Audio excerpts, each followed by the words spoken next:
Ti e di, shqiptarët të ndihmojnë që të shkosh kudo qoftë destinacioni është. Po në këtë sens, duhet të të bëj një pyetje ty tani si një dëshmitar shumë i rëndësishëm i kësaj atmosfere. Pra ka një situatë prej perëndimit të largët e të tmerrshëm pistolerash në raport me përpjekjen për thënë të paktën të vërtetën që secili mendon në këtë vend. Pra ato gjyqe, ato ballafaqime, ato beteja shpeshherë të nëndeshme janë aty dhe në këtë vend janë goxha të shëmtuara, po? Është e vërtet, Adi, nuk jam vetëm unë në rasti, por unë korra një fitore sot sigurisht për fjalën e lirë.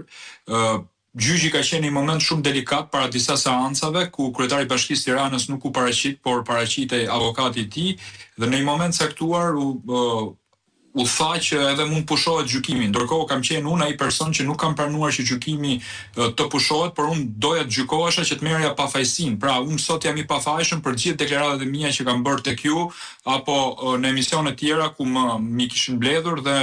do doja të përmendja disa prej tyre, se është hera parë faktikisht do i them. Akuzohesha se unë kisha fyer kryetarin e Bashkisë Tiranës sikur i kam thënë që ai është një çun mami dhe nuk ka bërë asnjë betejë në jetë, ja kam dhënë çelësat e bashkisë gati, është një politikan e pruvete, ka abuzuar me fondet e shoqërisë civile. Akuza tjetër ishte për futjen në rrugën së Rakis në Burg, ku ai abuzonte me alkoolin në Burg, dhe akuza më e rëndë në Thojza, ku ai pretendonte ishte çështja që unë kisha përmendur në media, një dalje të tij me disa foto të famshme, besoj që edhe ju jeni dëshmitar, ku lëvizja mjaft vishet me ato veshjet provokuese, domethënë ku unë kisha përdorur termin shërbime seksuale, jo marrëdhënie seksuale. Pra të gjitha këto aludime apo fyrje siç ishin për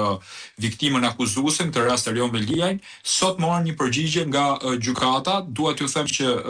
vetë prokuroria kërkoi pafajësi për mua dhe edhe gjykata vendosi pafajësi. Pra, unë kam bërë një betejë shumë të fortë ligjore në gjykat, duke mos tërhequr asnjë nga pretendimet e mia dhe nga deklaratat publike që kam bërë qoftë edhe në studion tuaj, ku i kemi marrë pik për pik videot dhe i kemi analizuar në gjykat pa dienin tënde në këtë rast. Në këtë mes, gjykata duhet komplimentuar, do të kishte qenë skandaloze që të dënoj gazetar, nuk ka ndodhur kurrë që gazetarët gjithë botën që nga Joseph Pulitzer e këtej të dënohen, edhe kur janë treguar tendencioz, edhe kur janë treguar dashakeq, edhe në rastin e princit Harry, ku ata i kishin vendosur telefonin në përgjim dhe natyrisht ishin marrë vendime skandaloze editoriale, ata u treguan të kujdesshëm për të gjetur një raport si me thënë që qëndronte me një lloj proporcionaliteti në gjithë unë jam jashtëzakonisht i kënaqur që si gazetar ti sot ke gjetur një pafajësi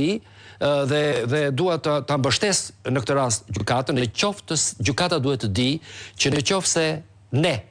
do kishim hedhur në gjyq për baltën e programuar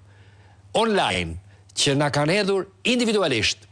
që nga 2013 e këtej nuk do kishte pasur sistem drejtësie që do t'i kishte mbajtur ato mbi shpatulla. Por ne kemi zgjedhur,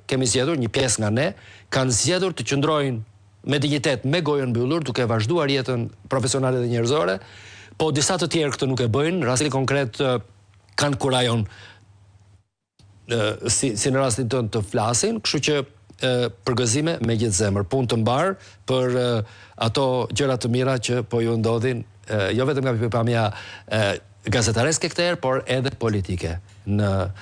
Faleminderit Adi, në rast se mund ta mbyll edhe një mesazh për ditën e nesërme, do doja ta shfrytëzoja vetëm 30 sekonda.